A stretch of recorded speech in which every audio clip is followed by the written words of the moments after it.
هو مش بيحبني. طيب انت عرفتي منين ان هو مش بيحبك؟ او ليه قلتي عليه ان هو مش بيحبك؟ علشان مش بيقولي كلام حلو. طيب هو مثلا لما بتطلبي منه حاجة بيعملها لك بسرعة، بيعملها لك بسرعة جدا، يعني حتى ما بيستنانيش اطلب، بيعمل لي الحاجة على طول. لو احتجت اي حاجة بيجيبها لك على طول، مش مقصر معايا في النقطة دي خالص، اي حاجة بحتاجها بيجيبها لي. طب انت ازاي قلتي عليه مش بيحبك؟ علشان هو مش رومانسي، مش بيقولي كلام حلو.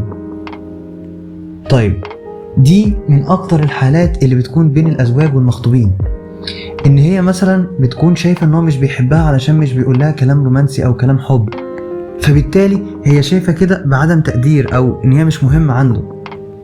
بس في نفس الوقت لو سألته يقولك انا بحبها جدا وبعمل لها كل حاجة وبجيب لها اي حاجة هي نفسها فيها من قبل حتى ما تطلبها. تفسير الموقف ده بيكون في حاجة اسمها love languages، لغات الحب. كل واحد فينا عنده لغة حب مختلفة عن التاني.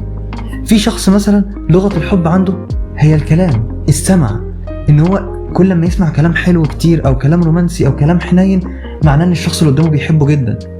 وفي ناس تانية العكس، لغة الحب بالنسبة لها هي السيرفيسز، اللي هي الخدمات، الاعمال الخدمية، ان انا كل مثلا ما اجيب لك حاجة او اعمل عشانك حاجة او طلبتي حاجة فبعملها لك، معناها كده ان انا بحبك وبعبر عن حبي بده. فلو كل شخص قدر يفهم لغة الحب بتاعت شريك الحياة بتاعه، هيقدر يفهم قد ايه ان هو بيحبه. مش شرط ان هو مختلف معاك في لغة الحب، ان انت مثلا بتحب لغة الحب بتاعتك هي عبارة عن كلام حلو او مثلا لمسات الفيزيكال تاتش او مثلا الاعمال الخدمية، وهو العكس، فمعناه ان هو مش بيحبك. لا، كل واحد ليه لغة حب خاصة بيه. فانت حاول تفهم لغة حب الشخص اللي معاك، وساعتها هتعرف فعلا اذا كان بيحبك ولا لا. ولو انت عندك مشكلة في تحديد لغة الحب الخاصة بيك او لشريك الحياة، تقدر تبعت لنا واحنا نساعدك تحددها.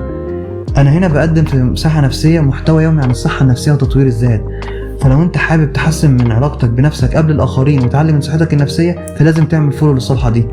وما تنساش تسيب لنا في كومنتس او تبعت لنا على رسائل الصفحة مواضيع جديدة ممكن نتكلم عنها. وانا بقدم جلسات نفسية وكوتشنج وارشاد زواجي واسري لاي حد حابب يحجز معانا، يقدر يبعت لنا على رسائل الصفحة. وافتكر دايما ان في مساحة نفسية بنقولك استمتع بوقتك يا صديقي.